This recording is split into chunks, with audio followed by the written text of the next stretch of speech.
আমরা ছাত্র কিনা, আমরা জনতা কিনা, আমরা কিছুই বিবেচনা করি নাই। আজকে তাদের কি হবে, তাদের কে দেখবে, জানি না কেন মারছে। আমরা তো এখানে ভাই গাড়ি ভাঙচুর করি নাই, লাঠি নিয়ে আসি নাই, মারামারি করি নাই। দেখুন, আপনারা সকলে জানেন যে জুলাই বিপ্লবে আমাদের কোনো দল ছিল না, আমাদের কোনো ধর্ম ছিল না, আমাদের কোনো বর্ণ ছিল না।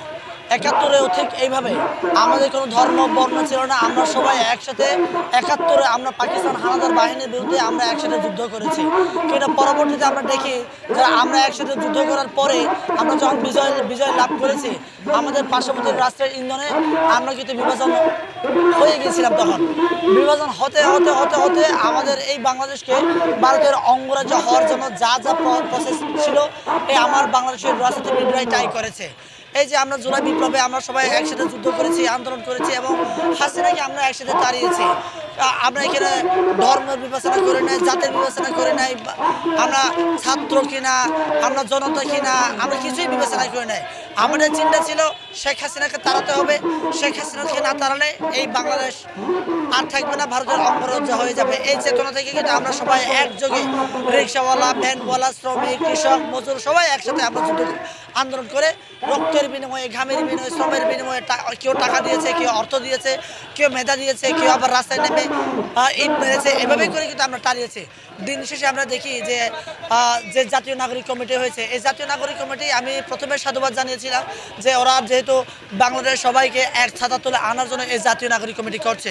আমাদের দাবি দেওয়া, আমরা আউটসোর্সিং এর চাকরি করি, এই দাবিটা নিয়ে গত ২২ তারিখও আমরা এখানে আন্দোলন করছিলাম। সেই শান্তি সুষ্ঠু সমাবেশ আমরা এখানে করছিলাম, কিন্তু এই শান্তি সুষ্ঠু সমাবেশের উপর আমাদের আউটসোর্সিং এর উপর পুলিশ অন্যায়ভাবে লাঠিচার্জ করছে এবং টিয়ারসেল মারছে, জল কামেন্ট মারছে। কিন্তু আমাদের অনেক ভাই বোন এভাবে আহত হয়েছে, অনেক ভাই বোন হসপিটালে আজও আইসিইউতে ভর্তি আছে, কিন্তু আমরা এর কোনো বিচার পাই নাই। পুলিশ কেন আমাদের উপর আক্রমণ করবে? আমরা তো অন্যায় দাবি নিয়ে এখানে আসি নাই, আমরা আমাদের ন্যায্য দাবি অধিকার করতে এখানে আসছি। কেন আমরা বৈষম্য শিকার হব? আমরা একটা হসপিটালে চাকরি করে আমরা একটা ঈদ বোনাস পাই না, আমরা একটা ছুটি পাই না, আমরা একটা মাতৃকালীন ছুটি পাই না। আমাদের কিছু 19-তে 20 হলে আমাদের লাঠি মেরে হসপিটাল থেকে বের করে দিবে। আমাদের চাকরি থাকে না, বলে তোমাদের চাকরি নেই। আমরা কেন ঠিকাদারের আন্ডারে চাকরি করব? তাই আমরা কোনো ঠিকাদার চাই না, কোনো দালাল চাই না। আমরা চাই আমরা হসপিটালে এবং যে প্রতিষ্ঠানে সরকারের কাছে আমাদের একটাই, আমরা কোনো ঠিকাদার চাই না। জানি না কেন মারছে। আমরা তো এখানে ভাই গাড়ি ভাঙচুর করি নাই, লাঠি নিয়ে আসি নাই, মারামারি করি নাই। পুলিশ কেন আমাদেরকে এভাবে বিচ্ছিন্ন করলো এবং আমাদের 5 জন ভাই গুলি খেয়ে হাসপাতালে পড়ে আছে। আজকে তাদের কি হবে, তাদের কে দেখবে? সরকার এসে তাদের পাশে দাঁড়ানোর দরকার, সে দাঁড়ায় নাই।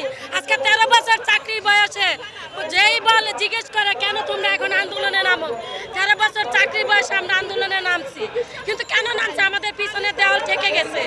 আজকে আমরা কি করব? চাকরি চলে গেলে আমার 2 বাচ্চা, আমার বাচ্চার বাবা নাই, আমার 2টা মেয়ে এতিম, আমি তাদেরকে কিভাবে মানুষ করব? আমি কোথায় যাই কাজ করব? আমি কোনো আউটসোর্সিং দেখে আসি নাই, আমি ডাইরেক্ট দিন মোহাম্মদ আমাদের চাকরি দিছে। আমরা কোনো কোঠা যে বৈষম্য বিরোধী আমরা চাই নাই।